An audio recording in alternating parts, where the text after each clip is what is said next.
Guido Larsson, analista internacional de la Facultad de Gobierno de la Universidad del Desarrollo. Guido, gracias por sumarte también a esta cobertura especial. Gracias por la invitación. Tengo varias preguntas, pero solamente como para aprovechar, ¿no? en este pool, entender un poquitito cómo cada quien está percibiendo lo que se está viviendo en estos momentos. ¿Tú tienes claridad de quién está en control de Venezuela? No, ninguna. Ya, ok, listo. Yo creo... Esa nota, solamente para decirte que tenemos canasta limpia hasta ahora aquí en el estudio. No, yo creo que la información es muy parcial, la información es también una dimensión del conflicto y por lo tanto la información puede estar manipulada. Creo que sí hay un par de cosas que podemos sacar en claro. Lo que ha ocurrido es el primer ejemplo de la aplicación de la Estrategia de Seguridad Nacional de los Estados Unidos, que se formuló hace por lo menos un mes, una cosa así.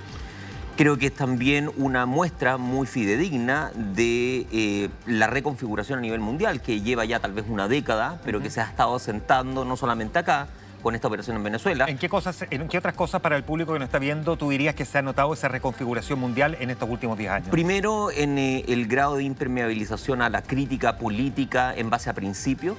Segundo, en la cierta suspicacia y cierta resistencia de multiplicidad de actores de entrar en esa crítica. Yo estuve leyendo ahora recién las declaraciones del presidente Macron, y son declaraciones bien sorprendentes para un presidente francés, donde básicamente acepta de facto lo que está realizando los Estados Unidos y se pone a disposición de los norteamericanos, algo que en base a la tradición, particularmente francesa, ¿no es cierto?, resulta bien inaudito. Pero déjame entonces, Guillermo, preguntarte lo siguiente, porque uno va a lo urgente y después a lo importante, ¿no? Hoy día lo urgente es resolver el problema de Venezuela.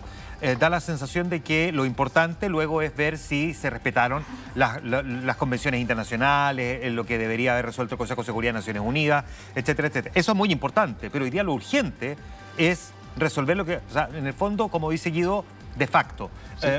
Porque aquí entramos en esta disyuntiva, que es más relevante, ¿no? Si resolver la situación en Venezuela una vez que Donald Trump ya decidió actuar, o quedarnos pegados respecto de la crítica a lo que hizo el presidente norteamericano y no resolver el conflicto en Venezuela, que pareciera ser más bien la tesis del presidente Boric, por ejemplo. Claro. A ver, yo agregaría otro elemento. Yo creo que tienes razón en términos de lo urgente, lo importante y yo diría lo estratégico. Y lo estratégico para las potencias tiene que ver con que los conflictos estén adecuadamente delimitados y no se expandan, que no hay una amenaza nuclear evidente o como riesgosa o inminente y que me permita acceder a todos los recursos que me permitan la conquista espacial. Yo diría, eso es lo estratégico, considerando que los países, las potencias en este multipolarismo, que es Estados Unidos, Rusia, China, India, y yo diría en un quinto lugar, un poco más atrás, la Unión Europea, son todos los que tienen todas sus inversiones y su mirada puesta en lo que es el espacio y la conquista del espacio más allá de la Luna. Entonces, yo diría, acá nos estamos quedando muchas veces mirando a lo mejor, claro, digamos, nuestro metro cuadrado, cuando en realidad el acceso a los recursos de Venezuela, el acceso a los recursos de América Latina, es tanto o más importante que lo que estamos viendo en Venezuela, valóricamente para nosotros. Porque por supuesto que Guido a una de estas alturas no hay que pecar de ingenuo, ¿no? Evidentemente que a Donald Trump no le importa resolver el conflicto venezolano por los venezolanos, sino que tomando el control de Venezuela inevitablemente queda en una posición inmejorable, digamos, también para tomar el control de los recursos venezolanos y fundamentalmente el petróleo, que es además el tipo de petróleo que suele refinar la refinería norteamericana. Yo creo que por eso también es tan importante mirarlo bajo una óptica, digamos, geopolítica o estratégica. Es cierto lo que tú dices, hay toda una serie de interrogantes en torno a cómo se va a resolver, quién va a gobernar, cuánta potestad tiene, cuál es el grado de fidelidad que tienen las Fuerzas Armadas, etcétera. Pero luego viene la pregunta tuya en términos del grado de control que Estados Unidos puede tener sobre los recursos venezolanos. Si eso llega a ser el caso, Estados Unidos queda en una posición enormemente beneficiosa, no desde el punto de vista del interés puro, digamos, sino que también desde el punto de vista geopolítico, porque uno podría imaginar un Estados Unidos con esos recursos manteniendo los precios del crudo y teniendo eso un efecto, por ejemplo, sobre grandes competidores de los Estados Unidos como Rusia. Literalmente Estados Unidos podría quebrar a Rusia si ese fuese el caso. Por ende, creo yo que Donald Trump también está pensando, quizás completamente en base a lo que tú estás insinuando en la pregunta, en el control comercial de recursos energéticos antes que en una solución político-democrática para Venezuela en el futuro. Porque además aquí se da, Guillermo y también Guido, otra situación, ¿no? Al sacar a Nicolás Maduro, se termina de sacar del llamado patio trasero de Estados Unidos, ¿no? A, digamos, países que son incómodos, que son la antítesis de Estados Unidos, no necesariamente los enemigos, aunque en algunos casos sí, pero son los contrincantes, ¿no? Estoy hablando de Rusia, de Irán, de China fundamentalmente, que son, e incluso también de alguna manera Corea del Norte, que no estaban ayudando cada uno en su propia dimensión a Nicolás Maduro porque le compraran su modelo de régimen, porque les cayera bien o le gustara su bigote. No, fundamentalmente porque era una manera de decirle a los gringos, nosotros estamos aquí pegaditos a ustedes, así como ustedes están allá pegaditos a nosotros. Así es. Y hoy, con la salida de Nicolás Maduro, digamos Rusia, Irán, China, pueden quedar un poquitito más lejos, ¿no? O sea, yo diría Irán y Corea del Norte quedan muy lejos, por la presión que además Irán tiene directamente en Medio Oriente y Corea del Norte en Asia. Pero a su vez también deja a China y Rusia, dadas las inversiones que tienen, no tanto en Venezuela como el resto de América Latina, en situación de poder establecer qué espacio les deja Estados Unidos en América Latina para mantener sus operaciones y qué tipo de acceso a qué tipo de recursos. Entonces, coloca a China y a Rusia en una mesa de negociación distinta al no tener respaldo de Venezuela. Claro. Claramente quedan en una... Digamos, Rusia tiene muchas inversiones en Venezuela. Ya, digamos, lo propio también China, en el resto de China, América Latina. Ni hablar. Entonces, se maneja ahí una negociación distinta que tiene que ver con la negociación principal de Estados Unidos y China. Ya, y Guido, ¿tú qué agregarías respecto a este punto, ¿no? Que Estados Unidos también lo que hace es empujar un poquitito más hacia afuera, ¿no? A estos países.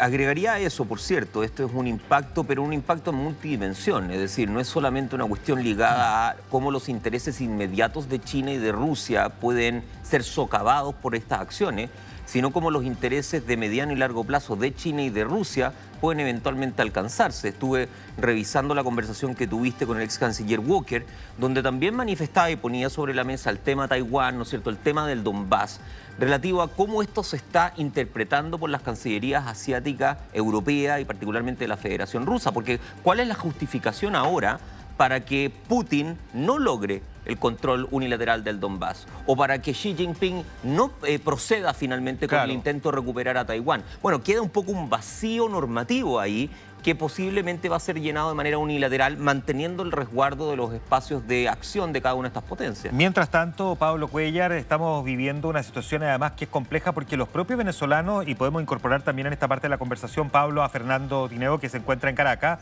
¿tienen los venezolanos el temor de que se vayan a reanudar también los ataques norteamericanos, Pablo? Totalmente. En conferencia de prensa de Donald Trump, él ha señalado de que podría haber un segundo ataque y que podría ser más masivo, seguramente para ir en búsqueda de la cúpula del régimen, ¿no? Ya teniendo a Nicolás Maduro, a Cilia Flores en su poder, yendo justamente a la nación norteamericana, ahora probablemente también buscaría a aquellos líderes que a lo mejor quieren seguir aferrándose al poder en Venezuela, entre ellos la cúpula militar y también política. Algunos datos más que quería entregarles también con respecto a este operativo, porque muchos hablaban al comienzo de que Trump había movilizado 15.000 tropas, entre ellos Marines, miembros de élite del ejército norteamericano, pero aún así, pese a lo ingente, a lo grande que era este contingente justamente militar, pocos veían probable una invasión terrestre de Estados Unidos, porque sabemos que el ejército venezolano también tiene sus propios recursos y cantidad de tropas. Sin embargo, fue un ataque bastante quirúrgico y que habría contenido hechos y recursos especiales. Se ha confirmado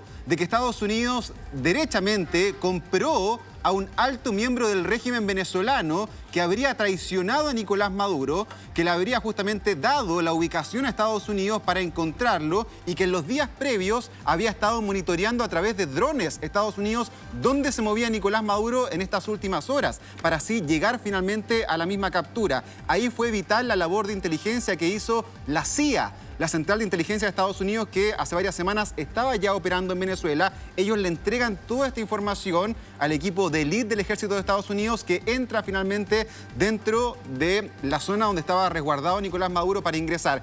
Y mira, el último dato, quiero ver si podemos ir a la fotografía de Nicolás Maduro, porque también las autoridades norteamericanas han revelado algunos detalles de esta fotografía que estamos viendo aquí, que va a ser histórica, icónica a nivel internacional.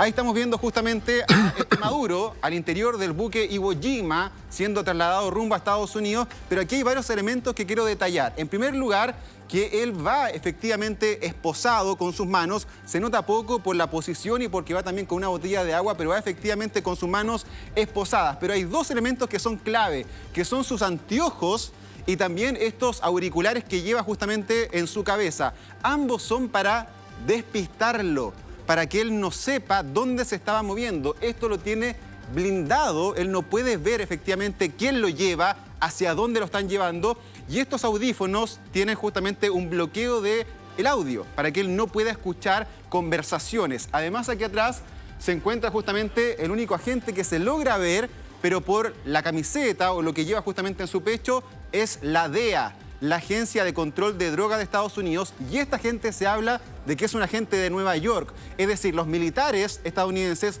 capturan a Maduro y le entregan a la autoridad de Nueva York al líder venezolano. Claro, y aprovechamos de preguntarle entonces a Fernando Tineo, que está en Caracas también, ¿qué esperarían, crees tú, los venezolanos en torno a las siguientes horas? Porque si el presidente o el dictador Maduro ya ha sido sacado del poder y trasladado a Nueva York, cosa que deberíamos ver en los próximos minutos, al menos de acuerdo a lo que ha publicado parte de la prensa norteamericana, es muy probable que los venezolanos también estén esperando un juicio que comience muy rápidamente, ¿o no, Fernando? Bueno, sí, parte de la población esperaría eso, pero creo que en este momento la alarma que tienen prendidos los ciudadanos, bueno, ya lo empiezan a comentar por todos lados, es lo que dijo Donald Trump acerca de Delcy Rodríguez. Los ciudadanos entendieron que Donald Trump pareciera haberle quitado la silla, ¿no?, a María Corina Machado, porque dijo que ella no contaba con el apoyo de todos los sectores del país y que ellos estaban conversando con Delcy Rodríguez y que ella estaba dispuesta a colaborar. Entonces eso descolocó un poco a los ciudadanos acá en Venezuela, bueno, porque entienden que Delcy Rodríguez podría formar parte de una transición acá en el país. ¿Hasta cuándo será esa transición? ¿Será muy larga? ¿Será muy corta?